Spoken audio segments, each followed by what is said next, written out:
I guess one of my videos, I was going up against Lurk, I think, and somebody's like, hey, where's the deck code? Where's the link for that deck? Well, I don't know if this is the exact deck I played against, but I did want to go ahead and throw up a video on Lurk so we could get a chance to actually go through this deck and see what it does. This is one of the new decks from the expansion. So, but as always, before we get started into this, don't forget to subscribe.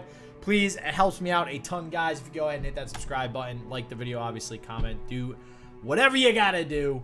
But I do appreciate all the support and help. So, with that said, this link will be in the description below, as will the deck code, all that happy stuff.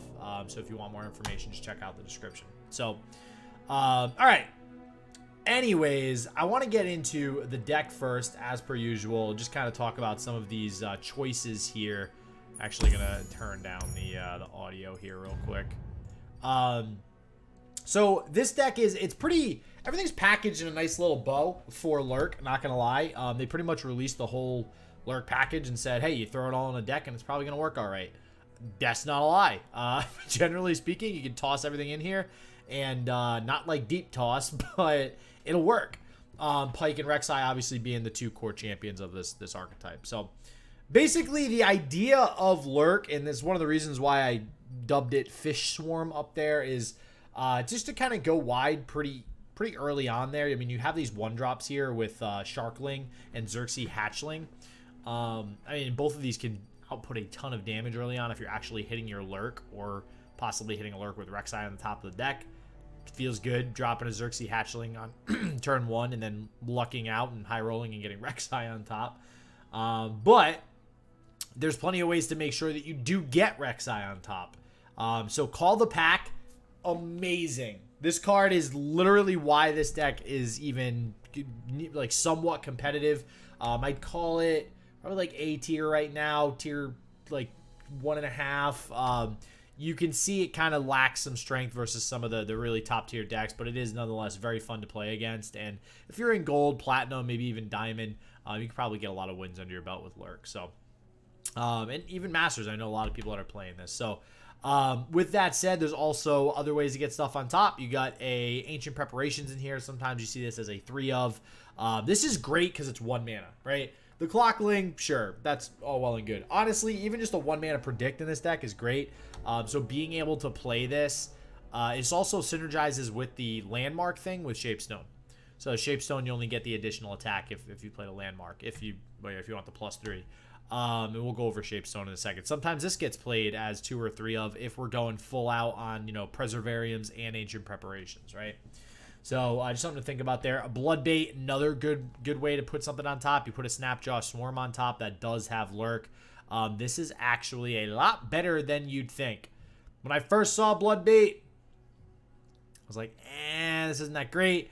But I will say, what's this other card? Feral Prescience Prescient. I still don't know how to pronounce this freaking card. I don't like this card. I think it's crappy. I think if they made this Lurk, also have the Lurk attribute, I think it would be good. I see a lot of people playing a more low to the ground version of this deck that plays like 2 or 3 of these. I don't really like that build. I like having the little higher end here with the Xerxareth, the Under Titan, as well as the Jawfish. But we'll see. We'll go over that in a second. So you also got Bone Skewer. Technically can put it on top as well. I'll talk about that with Pike in a second. Again, Call the Pack. And I think that's it. Oh, and then obviously the Predict with the Xerxes Caller, which is freaking great in this deck. Absolutely love this card. Such a good 3-drop for this deck. Without this card, I think it would be a little bit more, that could be a little bit more inconsistent.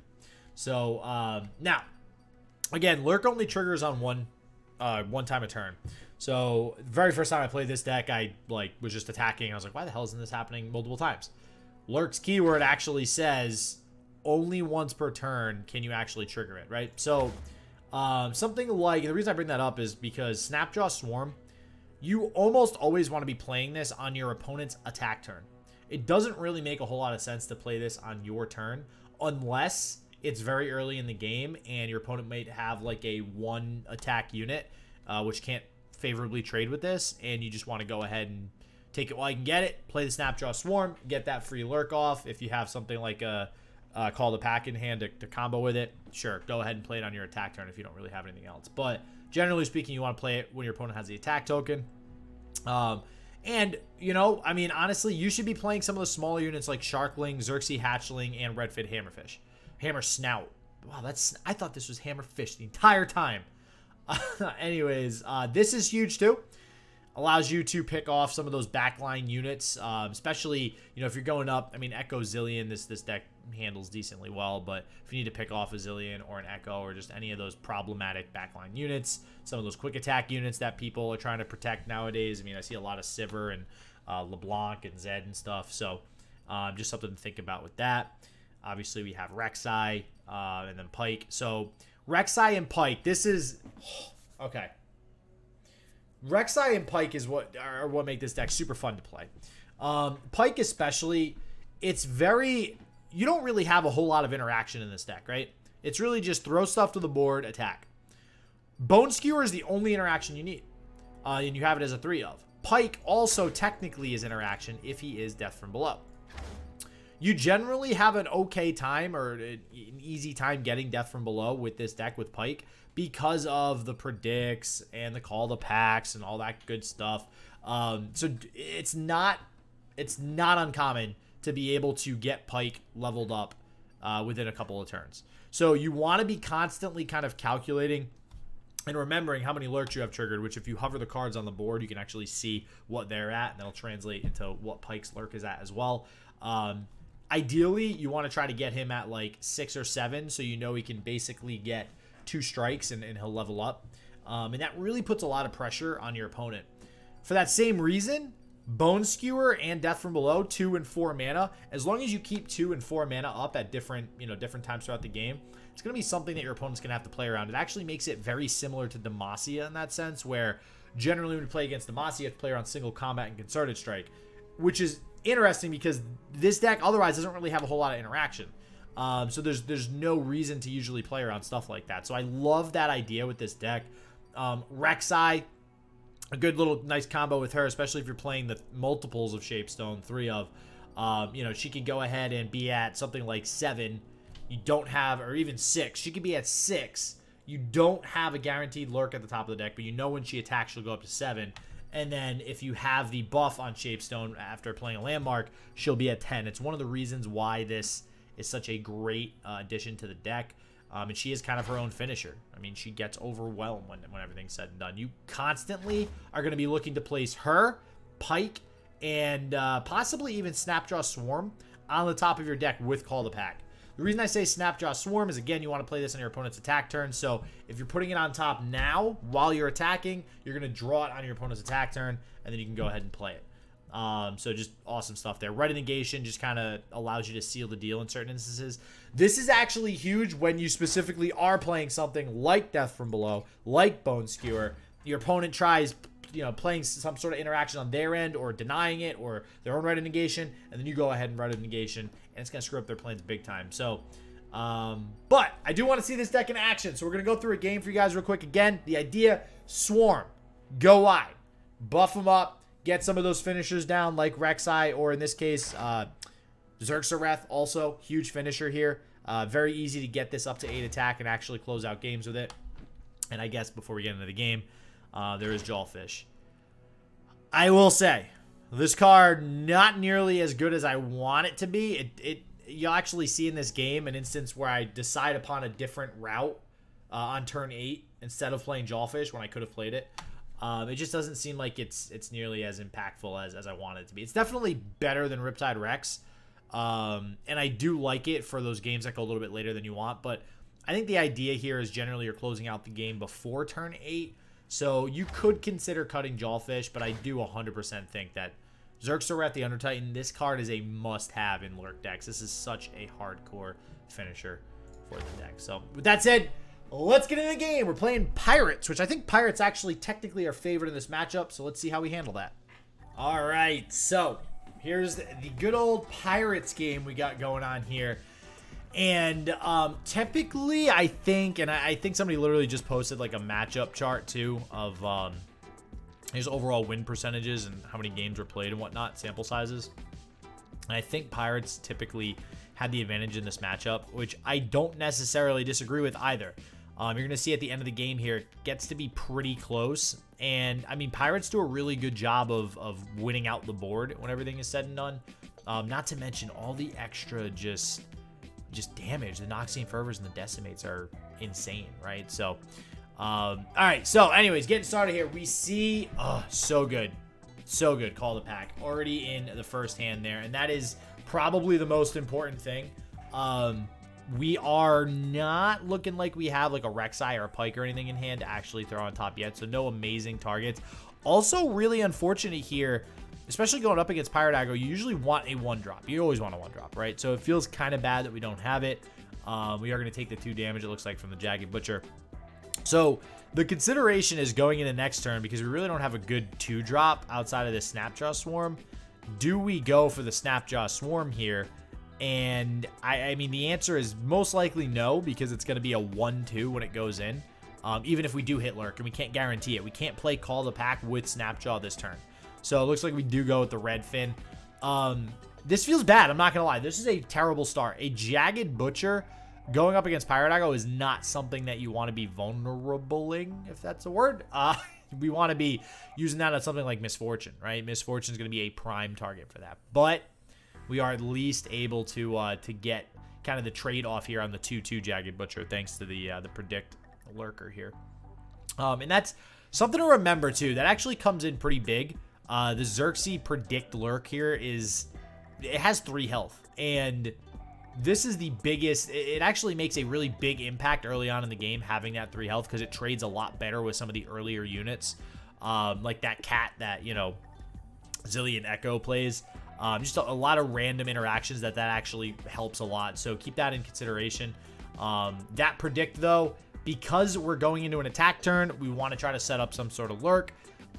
We did put a Lurk on top, but we can only attack with 1 unit here. So we already feel kind of behind, because we don't want to be trading off this Red Fin.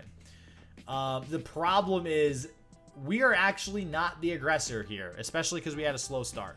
We're not the aggressor. And that feels really bad, because you generally want to be the aggressor. If you're not the aggressor as a Lurk deck, 9 times out of 10 you're going to lose, which I think this is why this is a favored matchup for Pirate Aggro. But that Rek'Sai going to be a great addition to help us on our path here to victory, already being at 5 attacks. So now that I have the Rek'Sai, all right, we have the Snapjaw Swarm. It's our opponent's attack turn. Yep, it's looking like we're going to go ahead and do the Snapjaw Swarm again with the Call to Pack on the Rek'Sai. What we're going for here, and this is what you have to be very aware of, how many times until Rek'Sai gets to 10 attack? This right here is going to put it up to 7 attack, all right? Which means on the next turn, if we attack with her, she'll only be at 9, even if we had a Lurker on top, which feels kind of bad. So we're going to have to wait until another attack turn, most likely. But just be keeping track of that the entire game. And that's why these Snapjaw Swarms and these Blood Baits are so crucial. If you can get even 1 off, right, on your opponent's attack turn with a Rek'Sai on top of the deck, you're going to be miles ahead of where you usually are in the game state as far as leveling Rek'Sai, and then also getting the Undertaker, or sorry, the Undertaker. Might as well be the Undertaker, right? The Under-Titan, that card all the way in the left that you see there, up to 8. So we kind of have these finishers online. So just be aware of that.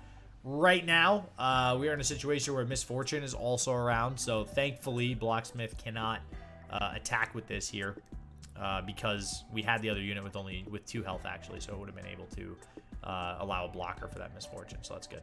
So we get the Rek'Sai back. There's really no option for us here other than to play Under Titan, which feels kind of bad. We could go with the Predict, but we're gonna have 3 spell mana. Seeing as our hand has so many units right now, saving spell mana does not really benefit us. And honestly, by playing the Under Titan, we're gonna have the 1 spell mana for this Blood Bait anyways. And this is gonna be nice, because now we're gonna be able to, and this is why Snapjaw Swarm is so good. We have the 1 mana, we have the Under Titan, we're gonna be able to Blood Bait, put the Snapjaw Swarm on top of the deck, going for the attack. Unfortunately, Under Titan, I mean, there's no Rek'Sai on top, so it's just gonna go up to 7. It did briefly go through my mind to not put the Snapjaw Swarm on top to see if there's a Rek'Sai, but that is so RNG heavy. No thank you. So we're just gonna take the guaranteed trade here, and what this does, actually, this was really weird that my opponent blocked the 7-6 and not the 7-1. I guess because Misfortune's effect is going to prevent the 7-1 from blocking, maybe, but I don't know. That's kind of weird. I would have taken the trade on the 7-1 probably. So, or actually, I don't know, because what next turn we're going to be at 8 attack. That thing's going to get Spell Shield. Under Titan's going to get Spell Shield. So maybe that's what my opponent's playing around. Either way, we're at 15, and it's funny because I remember thinking at this point in the game too, oh, 15, we're at turn 6, we're fine, right? Our opponent only has a few cards in hand.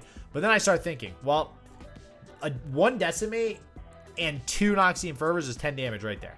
Not to mention Misfortune's on board. So in all reality, don't ever think you're out of it just yet, especially against something like Pirate Aggro. They have a lot of reach very quickly. And there you go. It starts with the Imperial Demolitionist right there. And it's unfortunately, it just is what it is. And you, at this point in the game, really all you have to worry about and all you have to play around is those Noxian Fervors. So everything you do needs to be playing around Noxian Fervors, or potentially, depending on what turn it is and how much life you have left, some sort of Decimate. Like if you have the option to open attack, right? And we'll see that here in a second, I think. So anyways, we are going to get the Xerxes Caller down. We're going to be able to predict something else to the top. I do think I just grabbed the other Rek'Sai here because at this point, why the hell not?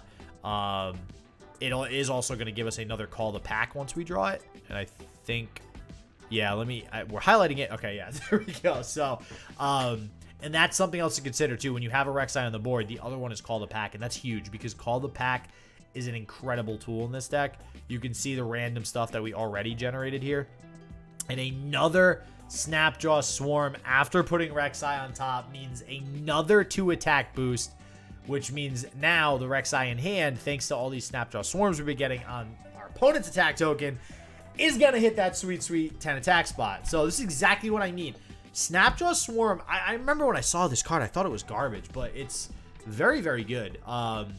It just, that free attack, that one free attack, just triggering Lurk every single turn, really, really helps, especially because Lurk is only trigger it once a turn. If it was able to be triggered more than once a turn, I'd say this is probably a lot less valuable. But because of it, it's so good. So there's the Noxian Fervor.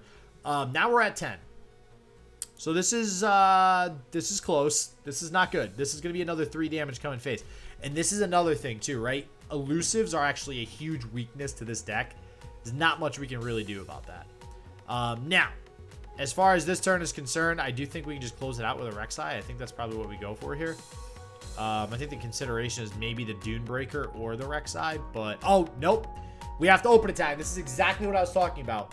We open attack here because if our opponent has exactly Decimate, no, Decimate costs 5 mana. Never mind. I'm wrong. We were fine all along. It's totally cool. I was going to say we open attack to play around Decimate and Noxian Fervor, but that's 8 mana. So we win. So either way, we won the game. It's cool. That's Lurk. I love it.